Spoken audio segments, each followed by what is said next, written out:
What's up, rock stars? In this video I'm going to be adding an external receiver to this Tinyhawk II. Now this is my buddy's drone. He's been practicing FPV flying with it, and it recently took a crash and damaged the receiver that's built into this.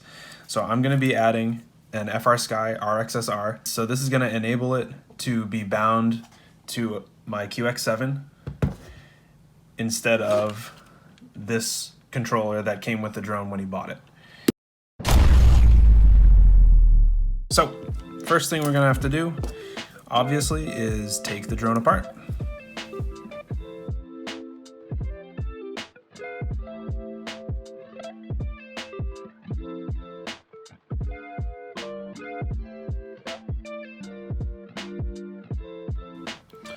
Alright, so I got this board pretty loose. First thing I did was take the motors off, removed all those screws. Then I took the camera off, and then there was 4 screws. There was only 3 on here, but there's supposed to be 4 screws, one here, here, here, and here. And just remove those, and we have that out of the way. Unfortunately, it doesn't look like this can come off, so we'll just have to hang over on the side for now. So there's an LED strip around each propeller. This one doesn't have one, but I'm going to try and wiggle those out because those are kind of what's holding the board in right now. They're still connected to the motors, and I'll have to deal with those after.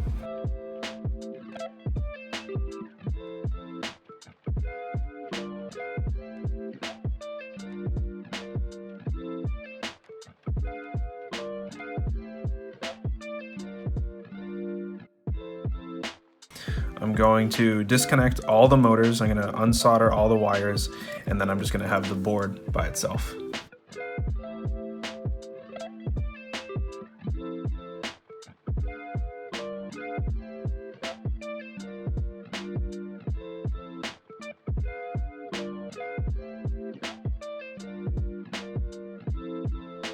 So now I'm just going to take the board off of here. The board is completely disconnected.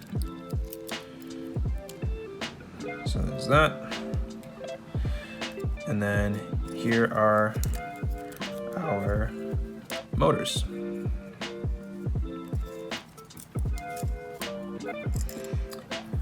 All right, so I just cleaned this up. It's looking a lot better than it was. Frame's looking very clean. So now what we're gonna do is we can plan where we're gonna put our R-XSR. So this is the old RX antenna.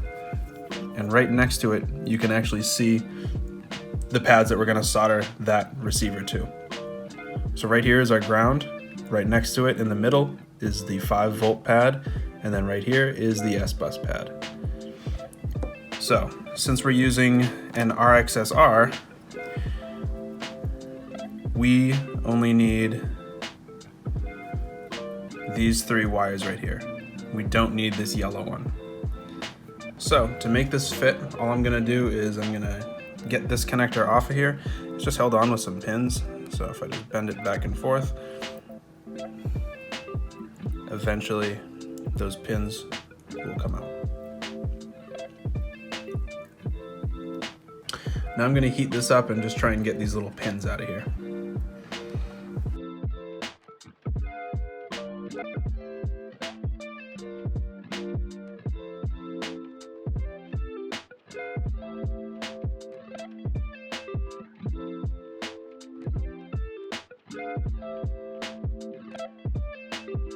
All right, so I got all those pins off of there. So when we take the connector and put it on here, we can see which pins we're gonna need to solder to. So we need the green wire, the red wire, and the black wire. And that corresponds to this pad right here for the green wire, this pad right here for the red wire, and then this pad right here for the ground wire. So I'm gonna solder those on now.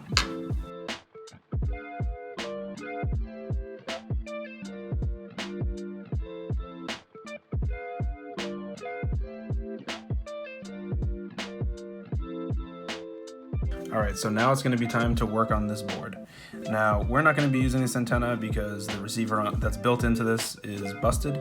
So I'm gonna just remove this antenna. Push this capacitor out of the way. Now, when you're taking this off, all you gotta do is just put the solder right there. Loosen it up. It might be easier I don't want to ruin the rubber boots on this, so I'll just take this off.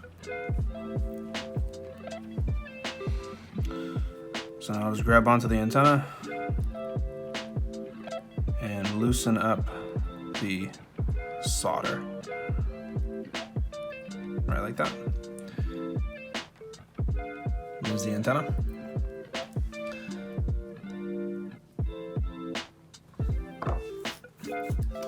I'm just gonna clean up this giant pad right here because I don't like how it looks. So we got the antenna off there. Now we're gonna solder our new receiver right onto these 3 pads. Like I said, this is ground, the middle one is 5 volt, and this one right here is the SBUS.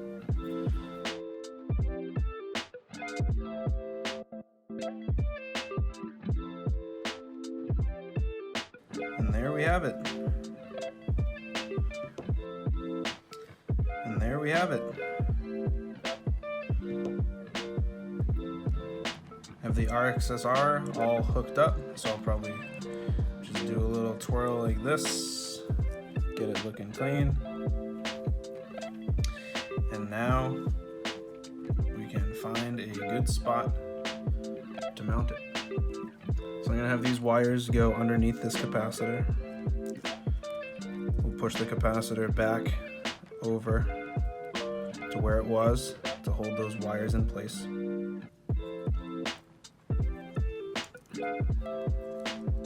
And now we can take the R-XSR, reposition this, and we know that this is going to go on the side like that. I'm going to make it so that the button is easily accessible.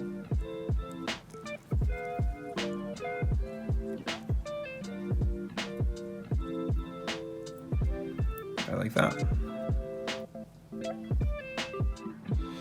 So with this together, I'm just going to start reassembling the drone with the R-XSR right above the battery tray.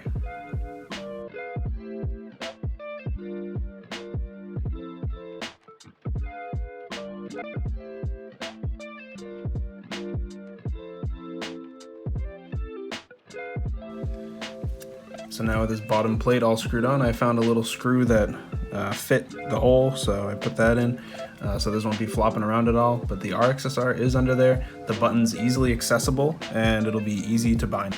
I have the antennas going off to the side. I think all I'm going to do is I'm going to run that where the LED would go, and it'll just be on the side of the drone.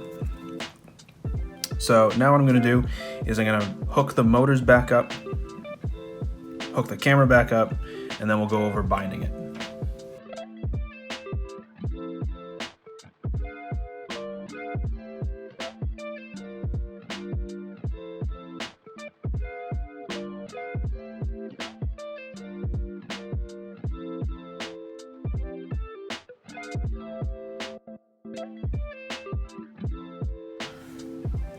Alright, so with all the motors attached by one screw, I'm going to go around and I'm going to reattach these motor wires.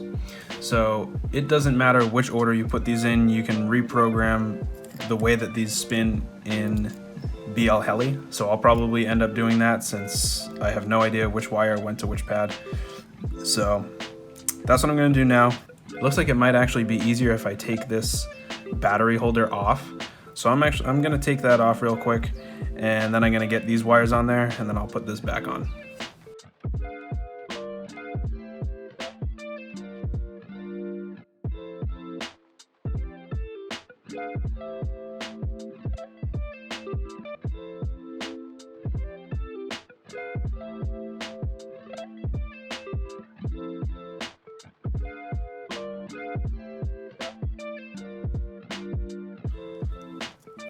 Alright, so I got all the motors reattached, and the last thing to do is just put the camera on.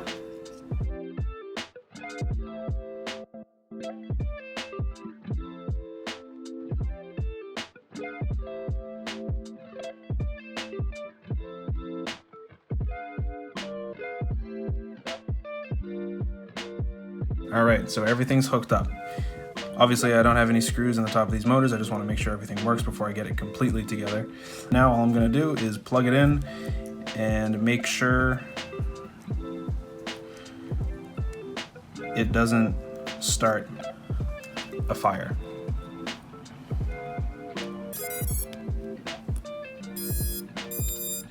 As you can see, the R-XSR is lighting up, so that's perfect. So now what I'm going to do, I'm going to unplug it, and we're going to hop over to Betaflight. All right, so first thing we're going to do, launch Betaflight. Obviously update it if you got to update it. Now we're going to plug the drone in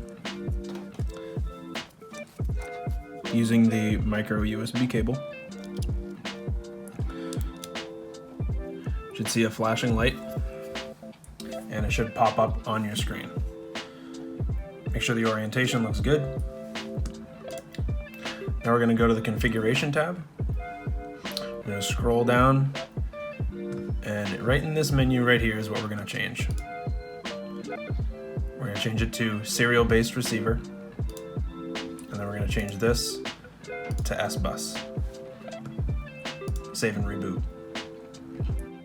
All right, and then we'll reconnect it. And now you want to make sure you go to ports and serial RX on UART1. That's going to be the SBUS. We'll save and reboot. So now with everything programmed in Betaflight, we can put this aside and get ready to bind it to our QX7. So we'll turn it on.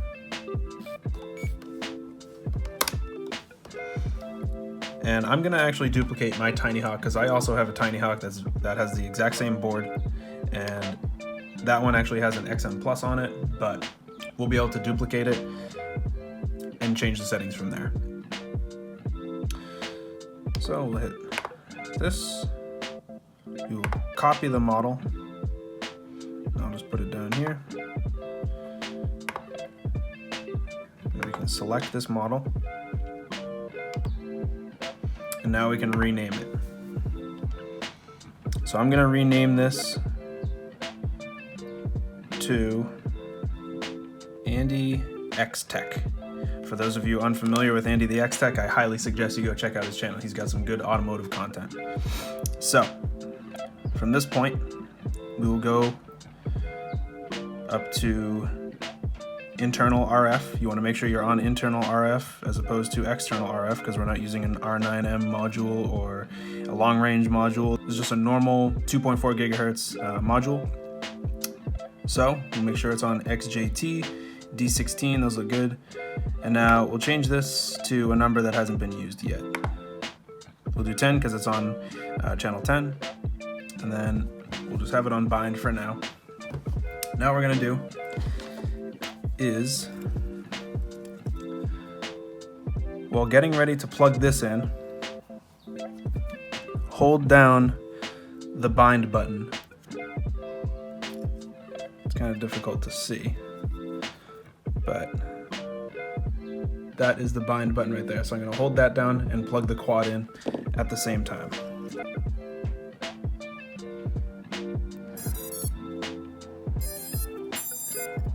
So now the receiver is in bind mode. So on my receiver, I'm gonna put my my transmitter in bind mode.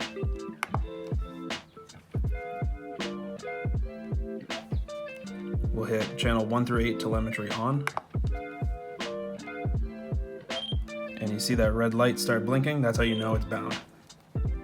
So now we'll exit out of this. And we can unplug the quad.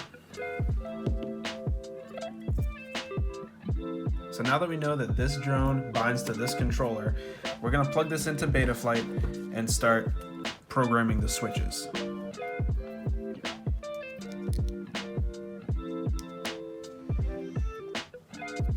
So plug that in, launch Betaflight, and now we're going to plug the quad in so it can connect to the controller.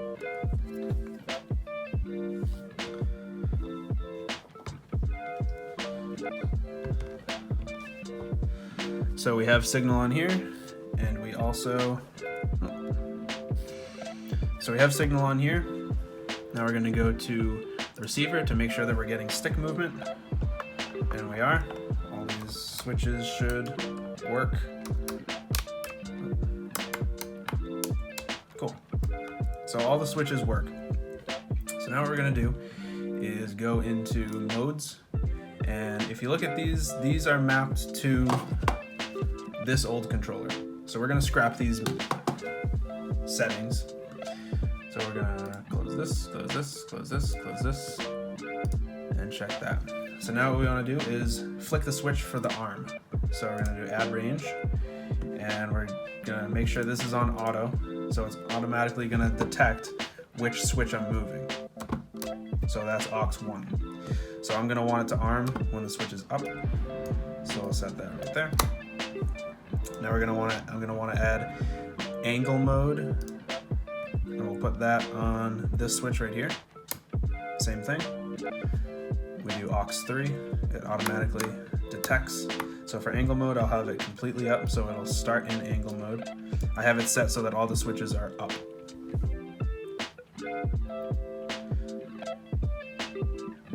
So this is angle mode, and then we'll add horizon mode on the same switch, but in the middle. And then we won't put anything for this bottom mode, and that will just push it into air mode. We'll add a beeper right here.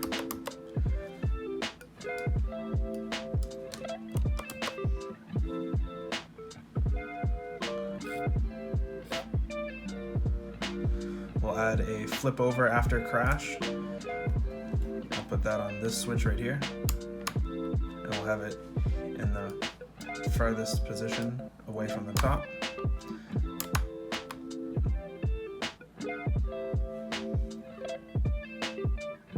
And we'll add a launch control, because why not? And I'll put that on aux 4 as well, just right in the middle. So make sure you hit save. And I'll go hide unused modes. And all the switches should work. Now, before you disconnect anything else, the last thing you need to check is the spinning of the motors. You got to make sure that they're spinning in the right direction. So we're going to go over to the motors tab, and we're going to just spin these motors up one by one. It's good to do this with the props off, but the props make it easier to see which way they're spinning. On a drone this size, the way that I test the direction of the motors is I just hold it in my hand like this, and I power them up one by one. If you feel air hitting your hand, the propellers are going the right way. If you don't feel any air hitting your hand, the propellers are going the wrong way. So we're gonna go one by one and just feel which direction the motors are moving. Now you're gonna want the drone plugged in for this. And in Betaflight, you're gonna want to power up the motors one by one. So motor 1, I can feel air hitting my hand. That one is spinning in the right direction. Motor 2. Motor 2, I don't feel any air. So motor 2 is gonna have to be reversed. Motor 3. Motor 3, I feel air hitting my hand, so I won't have to reverse that one. So far, motor 2 is the only one we have to fix. Now motor 4. Motor 4, I can feel air hitting my hand. So all we have to do is reverse the direction of motor 2. Alright, so what you're going to want to do is you're going to launch BLHeli32. Now that's a Chrome extension, so we'll go to Apps and BLHeli Configurator right here. Connect.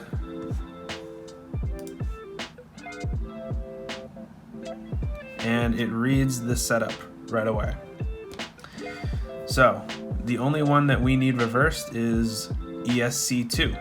So we're going to change this from reversed to normal and hit write setup. And it's going to write that for ESC2. And now we disconnect. And that's that. So now is the moment of truth. I'm going to plug the quad in. I'm going to turn my controller on.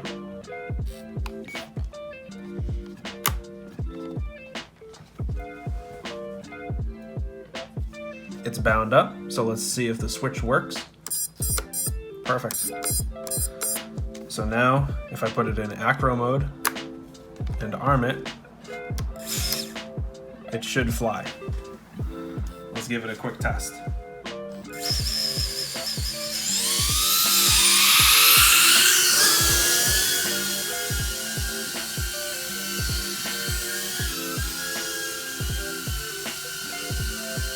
It works! So hopefully this video helped you out. I'm glad that this is working and we don't have to replace the entire flight controller. So hope this video helped anyone trying to improve the range on their little drone. The receiver does fit behind here pretty well. And yeah, if you enjoyed the video, like, comment, subscribe, whatever, dude.